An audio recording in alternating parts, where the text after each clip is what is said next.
El misterio de Guadalupe. Autor Juan José Benítez. Parte 21.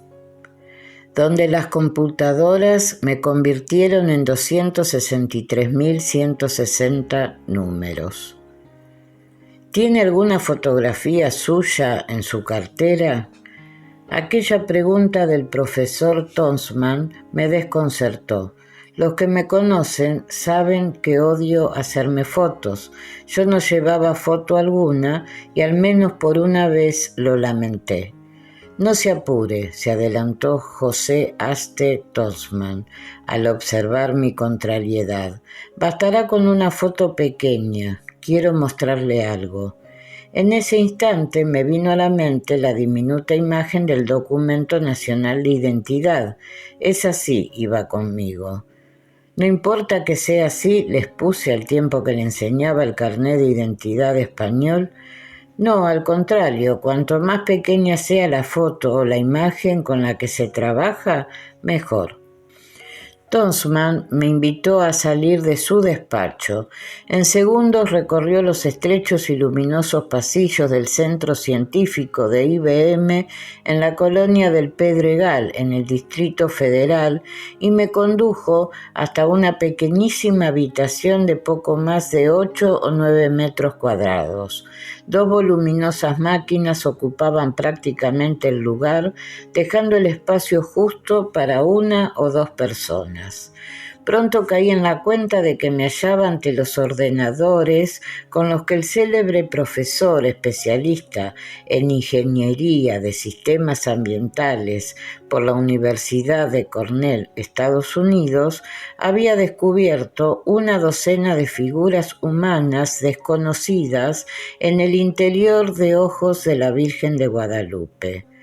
Durante segundos, y mientras Aste Tonsman manipulaba los múltiples mandos, botones y clavijas del microdensitómetro y del formidable armario de casi 2 metros de altura, luego supe que se trataba de un computador tipo Perkin-Elmer PDS conectado al analizador de imagen, permanecí inmóvil y en silencio.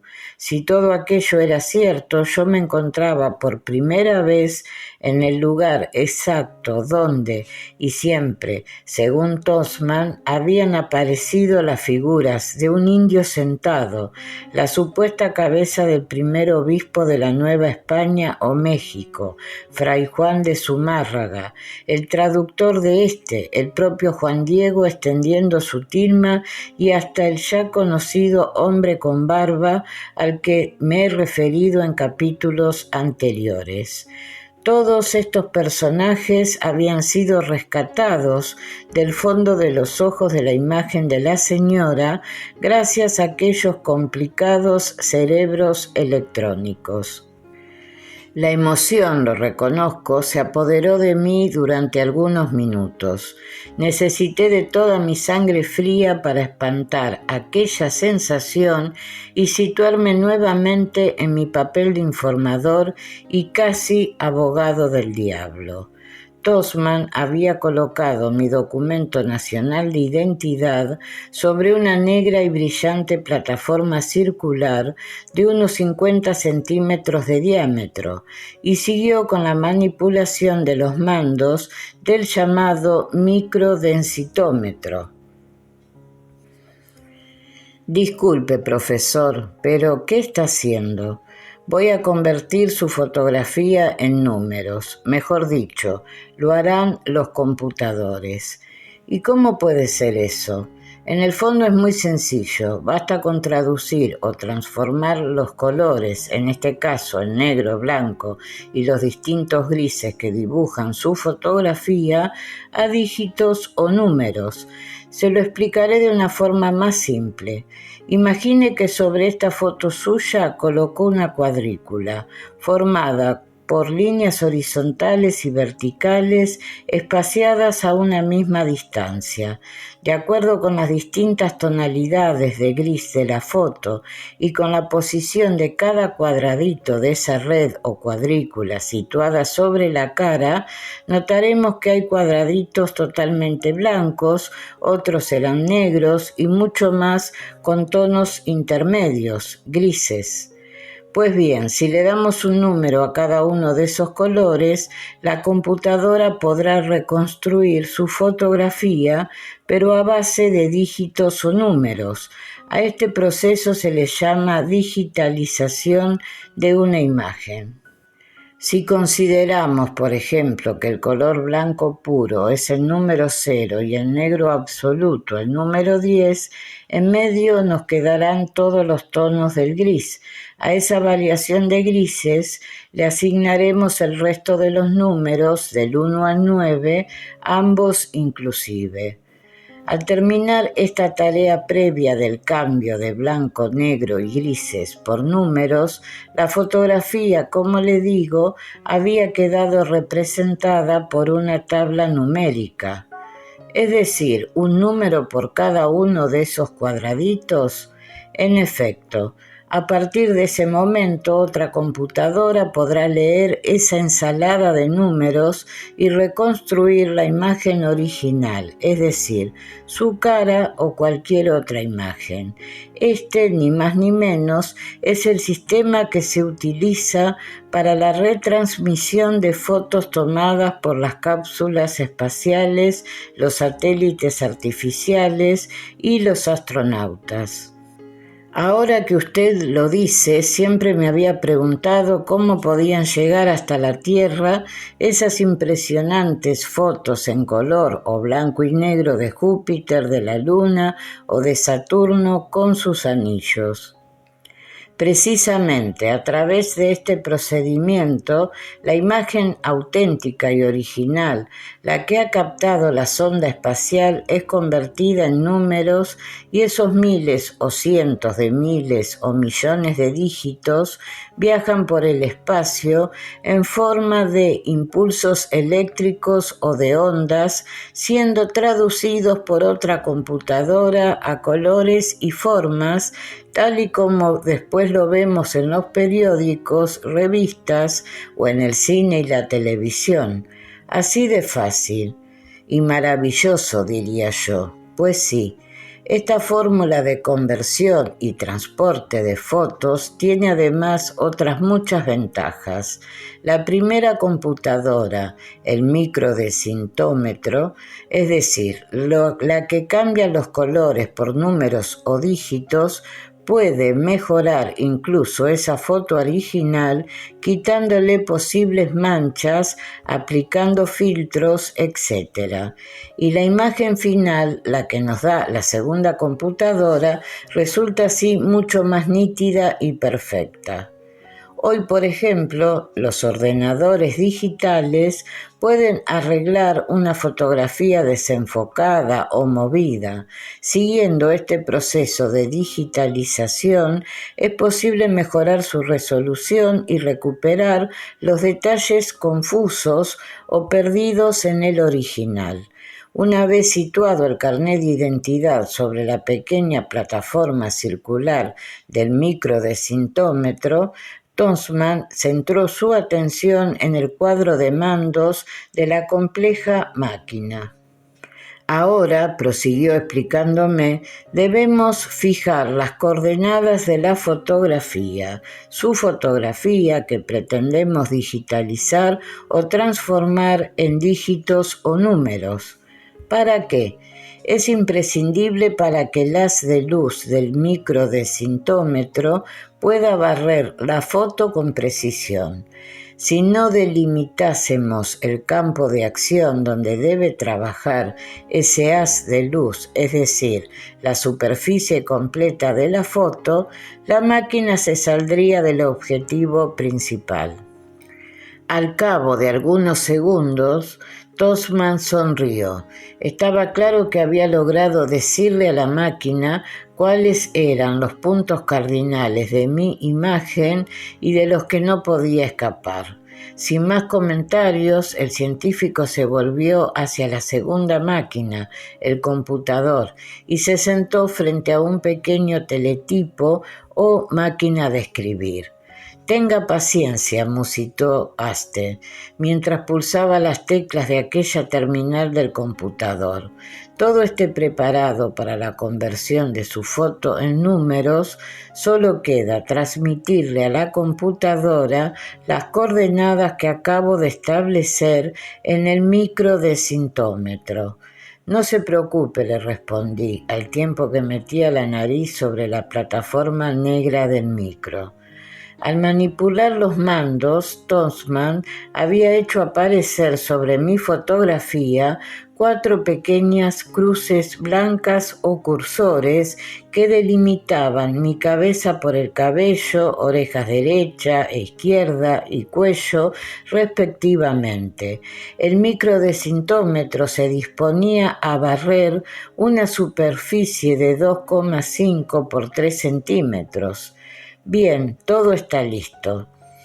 Tonsmann se situó frente al microdecintómetro, chequeando por última vez los diferentes e inaccesibles datos, al menos para mí, que había suministrado a ambas máquinas.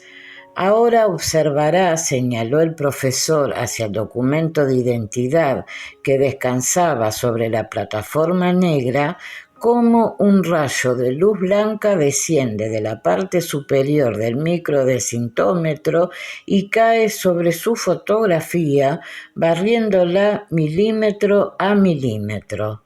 Tonsmann accionó uno de los mandos.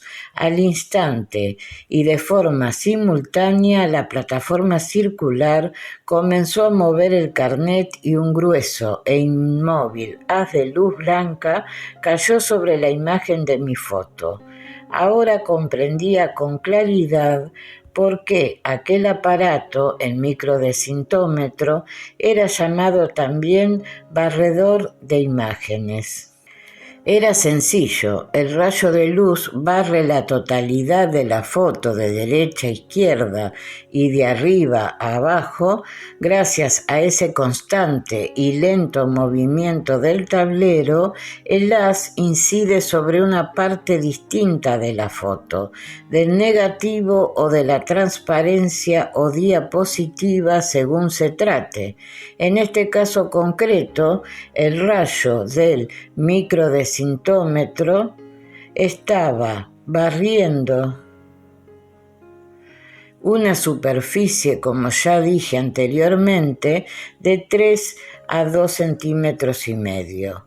La luz, puesto que no se trata de un negativo o transparencia, está siendo reflejada, apuntó el profesor, y cada zona de la fotografía está siendo convertida ya en un número. Esos miles de dígitos son grabados en esta segunda máquina, el computador, a través de una especie de cinta magnética parecida a las que se utilizan para las grabaciones de música. Es cuestión de 10 o 15 minutos. La imagen de su cabeza habrá sido traducida a números. Por más que miraba el lento vaivén de la fotografía, siempre bajo aquel chorro de luz blanca, no podía comprender cómo aquella infinidad de puntitos blancos, negros y grises podían estar siendo transformados en dígitos o números. Lo aceptaba, naturalmente, pero si he de decir lo que pienso, aquello para mí era pura magia. Había estudiado el funcionamiento de los microdecintómetros cuando años atrás tuve la suerte de investigar el no menos mágico asunto de la sábana santa de Turín, pero ahora lo estaba contemplando con mis propios ojos. Era curioso y sintomático que la sofisticada ciencia de la informática estuviera al servicio de los investigadores en 2 imágenes tan importantes y vinculadas entre sí como son la de la Santa María de Guadalupe y la de Jesús de Nazaret. Pero yo tenía aún cientos de preguntas que formular al profesor y aproveché aquellos minutos, mientras el haz de luz barría mi foto, para seguir aclarando conceptos. Siguiendo con este ejemplo, el de mi carnet de identidad, ¿cuántos blancos, negros y grises cree usted que habrá en dicha foto? Eso lo sabremos cuando termine el microdecintómetro y el computador. Generalmente este tipo de máquinas logra registrar para cada cuadradito de una imagen hasta 256 niveles distintos del gris. Por cierto, ¿cuál es la superficie del cuadradito o punto más pequeño que puede analizar el microdecintómetro? Ese tamaño es regulado a voluntad. Ahora, con su foto, estamos trabajando a 50 por 50 micrones. Pero se pueden tomar puntos o cuadraditos mucho más pequeños, por ejemplo, de 25 por 25 micrones, que fue el tamaño elegido para mis investigaciones sobre la imagen de la Virgen de Guadalupe y que, para que me entienda, viene a significar que en un cuadrado de 1 milímetro por 1 milímetro aparecen 1600 puntos. También se han hecho digitalizaciones dividiendo la foto en cuadraditos de hasta 6 por 6 micrones. En este segundo caso, en cada milímetro cuadrado de una imagen, son analizados por el computador nada menos que 27.778 cuadraditos. Cuadraditos o puntos que el computador convertirá en números, de acuerdo con las diferentes tonalidades de los colores. Exacto.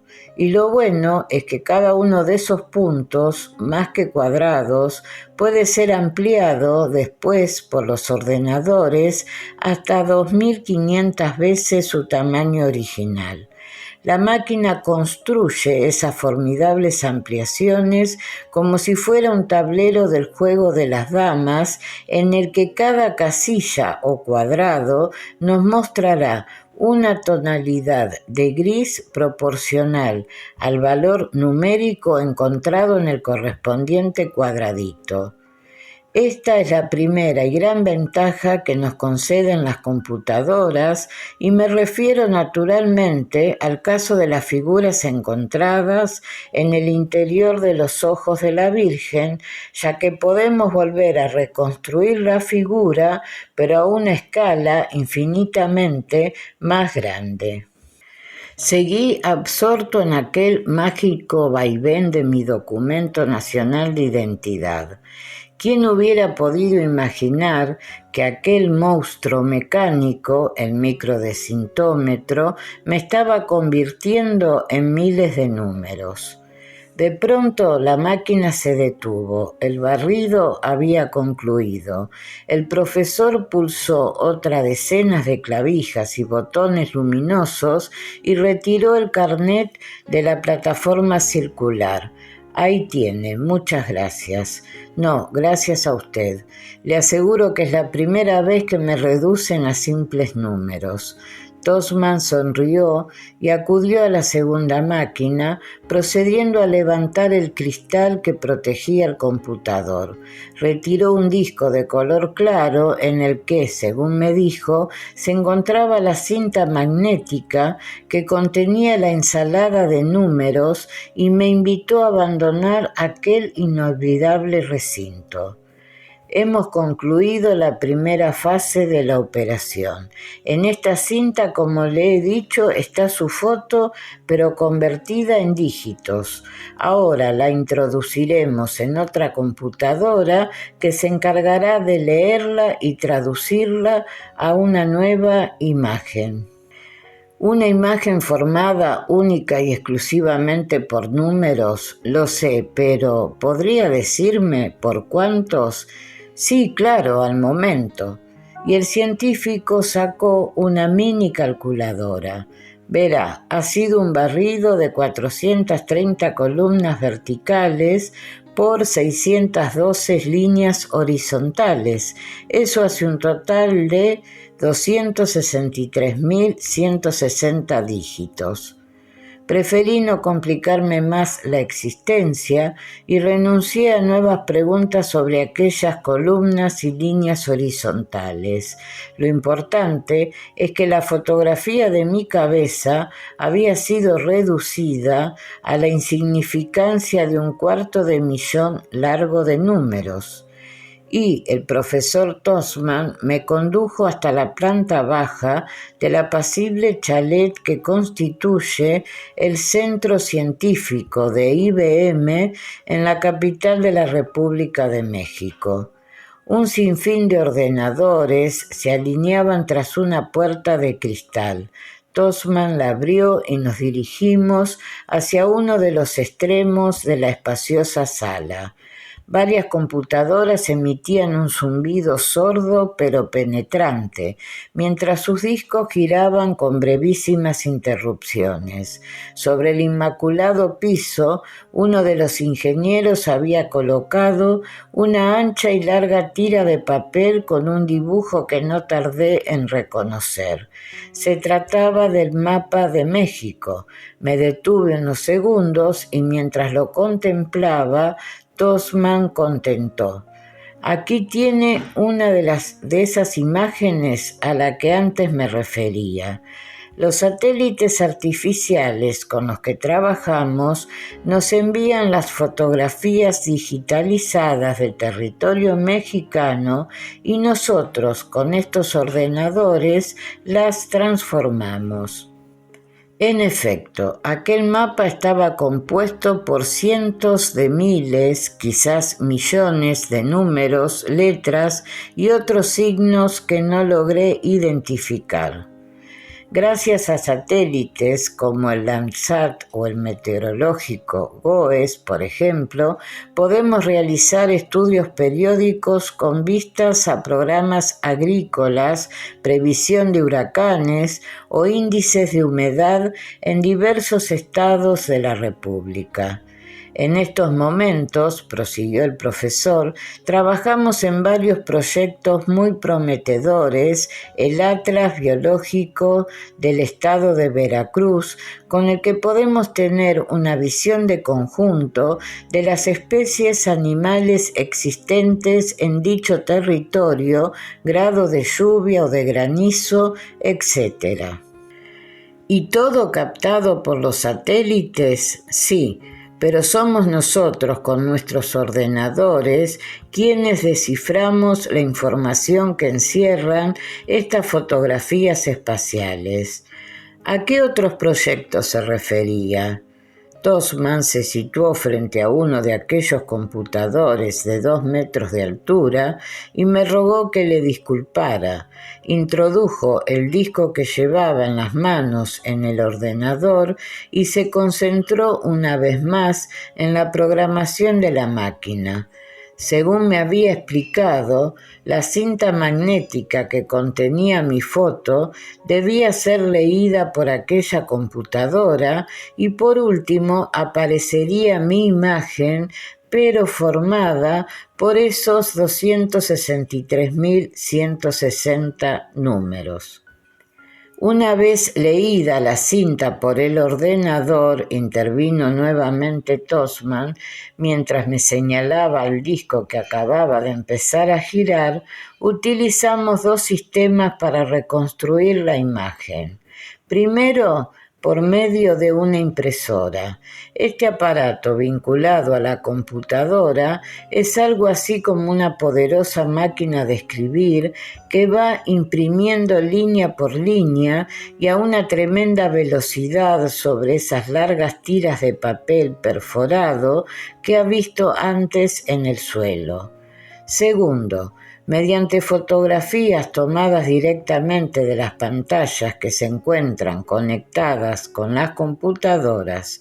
Y si me lo permite, voy a mostrarle primero este segundo sistema de reconstrucción de imágenes. En cuanto lo vea, lo comprenderá a las mil maravillas.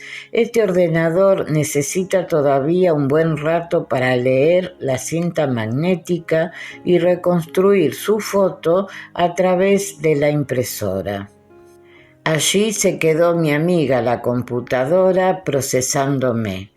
Tolstman me rogó que le acompañara y tras abandonar la sala de ordenadores, el científico se situó frente a un bloque de pequeñas pantallas similares a las de cualquier televisor. Tomamos asiento al pie de aquella batería de monitores, todos ellos conectados a otros tantos ordenadores, y Aste, por enésima vez, comenzó a teclear sobre el panel de mandos de la nueva consola.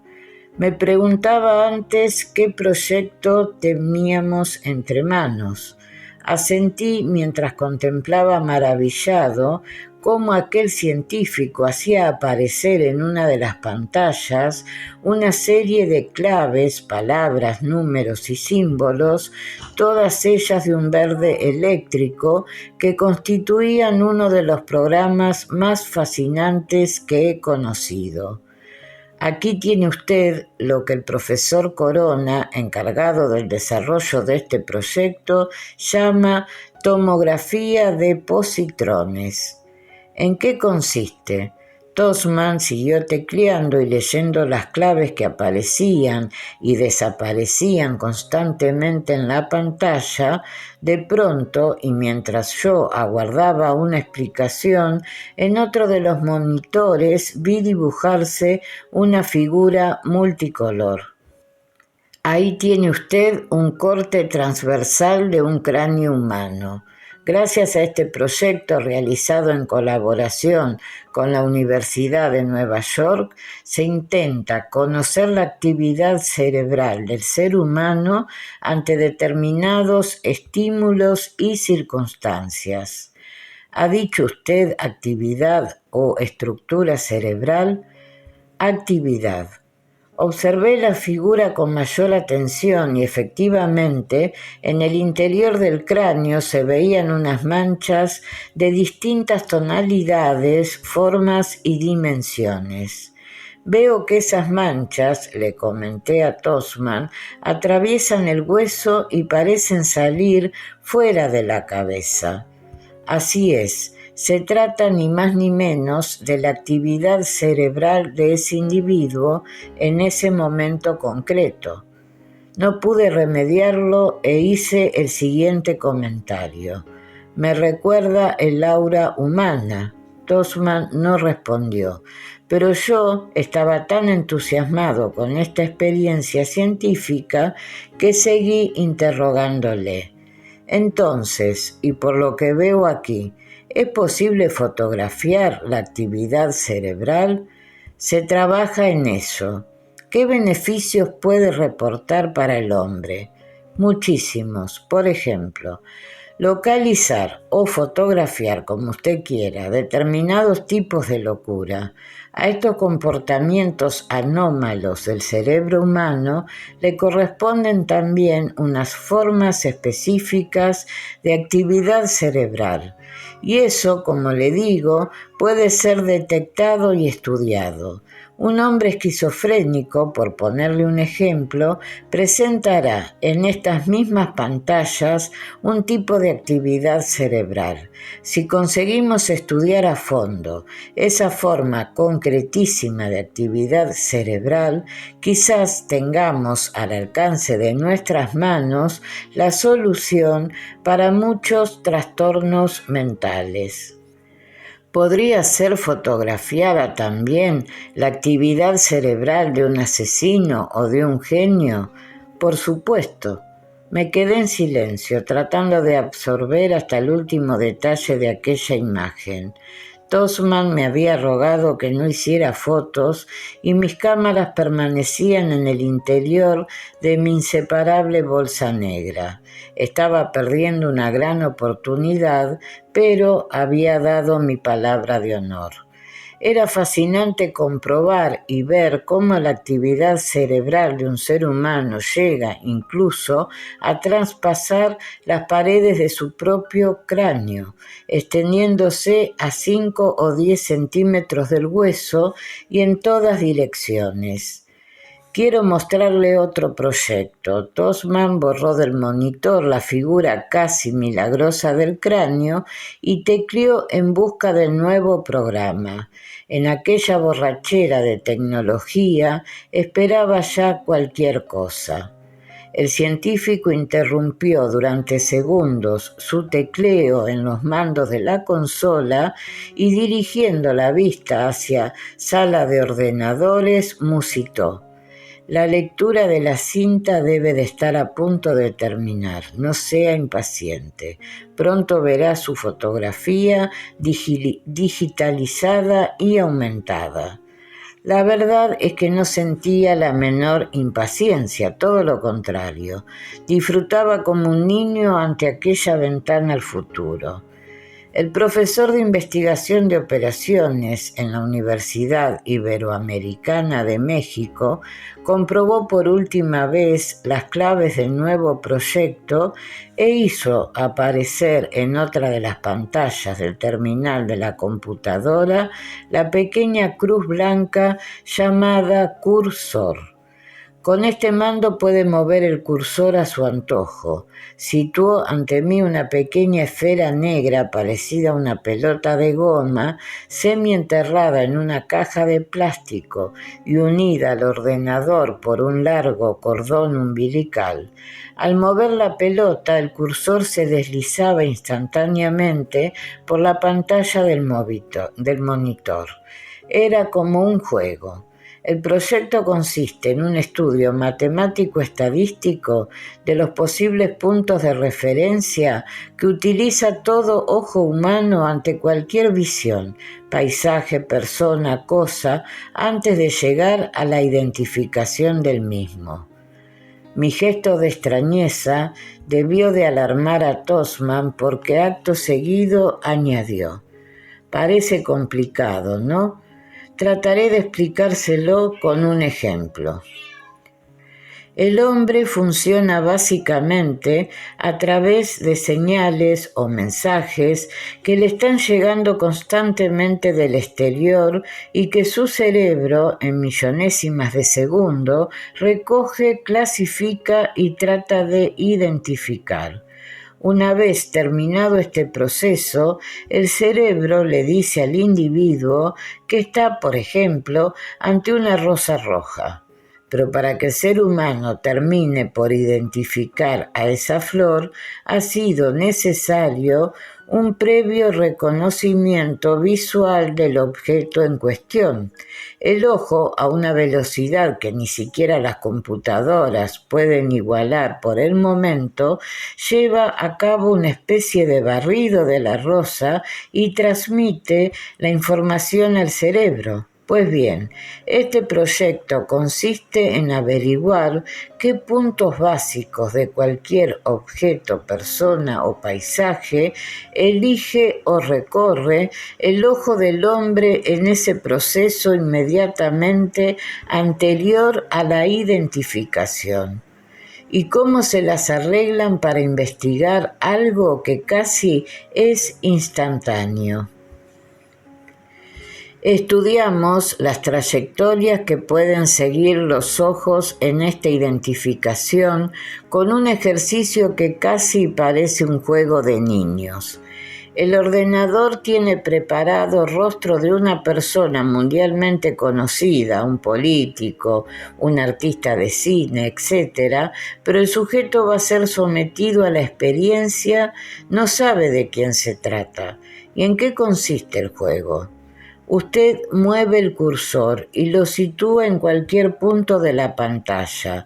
Una vez colocado donde el sujeto quiere, el responsable del proyecto acciona el ordenador y justamente en ese lugar donde estaba la cruz aparece una pequeña parte de la cara del personaje anónimo. El juego, lógicamente, consiste en adivinar de quién es el rostro. Lo normal es que la persona que está llevando a cabo el ejercicio necesite de otras pequeñas partes de la cara para averiguar la identidad del personaje público. En cada ocasión deberá mover el cursor y el computador precisamente va registrando y analizando esas pocas o numerosas trayectorias que, en definitiva, realizan los ojos del jugador hasta reconstruir totalmente el rostro. Si repetimos este ejercicio un número suficiente de veces, es posible que encontremos algunas constantes en esas trayectorias de identificaciones que llevan a cabo los ojos, y en eso estamos. Me presté gustoso al juego y debo reconocer que no salí muy bien parado. Solo al final, cuando el rostro misterioso estaba ya casi ultimado, supe que se trataba del fallecido presidente egipcio Sadat, pero al menos me sentí satisfecho por haber aportado mi granito de arena a este curioso experimento. Bien, el ordenador ha terminado la lectura de la cinta magnética, anunció Tosman. En cuestión de minutos tendrá su imagen en estas mismas pantallas. El profesor penetró nuevamente en la sala de ordenadores, cerciorándose del final del proceso de digitalización. Minutos después se sentaba a mi lado y tecleaba por última vez sobre la consola de los monitores. Como un milagro, mi fotografía del carnet de identidad fue apareciendo en 2 de las pantallas Conrad. Pero es inmensa, comenté con asombro al ver la ampliación. Tosman sacó su calculadora de bolsillo e hizo una rápida operación. La computadora la ha ampliado 258,5 veces. Era increíble. ¿Cuántas tonalidades de grises ha encontrado? En total, 112 niveles de gris. Le parecerá una pregunta infantil, pero ¿cuántos grises puede captar el ojo humano? Lo normal oscila entre 16 y 32 tonalidades, aunque se puede llegar a distinguir hasta 40. Había llegado al punto final en aquella instructiva jornada en el centro científico de IBM. Ahora sí estaba en condición de entender un poco mejor el interesante descubrimiento del doctor Tosman en los diminutos ojos de la cara de la Virgen de Guadalupe. Antes de dar por concluida aquella nueva entrevista con José Aste, el profesor arrancó y me entregó la larga tira de papel perforado sobre la que había trabajado la impresora. Allí estaba la misma imagen que yo había contemplado en las pantallas. Era la gran ampliación de mi fotografía, formada por 263.160 números, letras y otros signos.